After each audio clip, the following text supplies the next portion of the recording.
Hey guys, I'm Gordon, and today I'm going to be talking about how to find a monologue. This is going to be a beginner's guide because when you want to audition for college or for like a theater company and you've never auditioned before, it is a daunting task and it's hard to figure out where to begin. Well, first off, they're probably going to ask you for a classical and a contemporary monologue.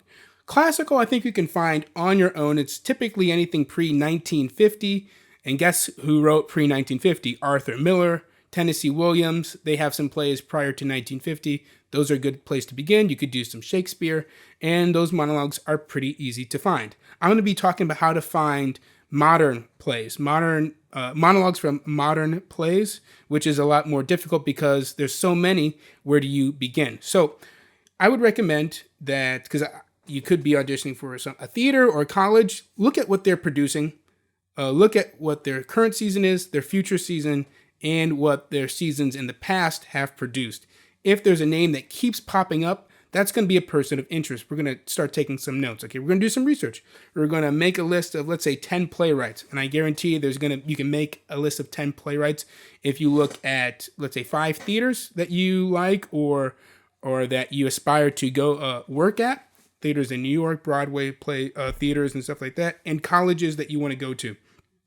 If you just do that to like 5 schools, you're definitely going to be able to identify 10 playwrights. Okay, and we're just going to keep doing research, guys. This isn't going to be quick. This is something that takes years to find the best monologue for you. So yes, it is going to take time. It's not quick, but once you start getting familiar with the playwrights that are being produced and the plays that are being produced, it's going to be clear where to focus your attention.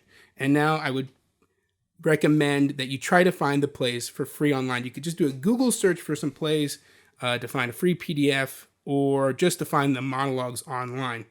And because you have you've created a list, you have very specific things to look up and not just a broad, what are good monologues. Okay, because when you do that, you're going to find monologues that everyone's using. And when you go to use those monologues at the auditions, they're not even going to be listening because they've been listening to this monologue all day. They've heard it every year, so you don't want to pick those. And that's exactly why you don't want to just order a monologue book off of Amazon. Because again, everyone is doing those. You want to actually stand out in your audition. So you're going to do exactly what I just said. You're going to do the research. You're going to find those names that keep popping up, those playwrights that are constantly being produced. You can go on Wikipedia and look at Pulitzer Prize winners. They'll also show you not just all the nominees. And you're going to be quickly able to identify, okay, these are the people whose plays I want to be reading. One of my favorites is Teresa Rebeck. She has so many plays. She has short plays. She has full-length plays. And you can order a compilation of her plays. And those are excellent books to add to your collection. You won't regret the purchase. And you can find 3 or 4 monologues that fit you in one of those. That's an excellent place to start. Okay. Get the complete works of some of the most popular playwrights of the last 20 years. You are going to stand out so much more than someone who just ordered a monologue book because guess what? Because so many people use them, it is extremely easy to identify when someone has used a monologue book. Because guess what? If they like your audition, what are they going to do? They're going to ask you questions. They're going to ask you about the play, what happened before, why do you think this character is delivering this monologue? And because they got it off a monologue book, they've never read the play. So they're not even able to answer these questions. Okay, and that's one of the last things, guys. Once you get a good complete works of a playwright who you think is popular, who you think the college or the theater is going to appreciate hearing a monologue from, you are going to read the full play, and you're probably going to just hone in on about 4 monologues. Okay, so you don't want the world was vast. Now we've shrunk it down. We've shrunk it down to 4 plays, 4 monologues. Okay, you only have to read 4, maybe 5. Okay, and now you have your contemporary monologue. And again, guys, you might be able to find some of this stuff for free just by typing in the name of a play, PDF, or name of the play, monologue.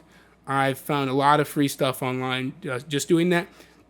Typically, you can't get it for new plays. And to stand out, the newer the play, the better. And so that's why I don't necessarily recommend just trying to find the free stuff online. I really do recommend just ordering a book of the new plays. And if you find a playwright that you really like, just buy 2 or 3 of their new works. And plays are like $10 each, so that's $30 right there. But you're likely to find a monologue that's gonna suit you. And now, it's not that hard. It's not that hard, is it? It's a lot of research. It's a lot on the front end. But once you whittle things down to just what you need, just what's being produced, it's a lot easier to find what you're looking for and what's going to help you stand out, what they want to see. All right, guys, thank you so much. Appreciate you watching this video. And just the last note I want to give you guys is just be patient. I mean, this stuff takes a long time. You're not going to find a perfect monologue for at least like 2 years. Okay, and one of the things that could help, besides doing the research and everything, is just going to watch a play. Because sometimes, just going to see a play, you're going to hear a monologue that even if you read it in the play, you might not have felt too attached to. But once you see it performed live, you say, okay, that's actually really cool. And I think I can do that better than what I just saw. And so that's going to be a really excellent way to find monologues for you. Start going to see live theater, guys. And again, be patient. This stuff takes time. Thank you guys for watching this video. Look forward to the next video tomorrow. I put out a new video every day at 4 p.m. Thank you.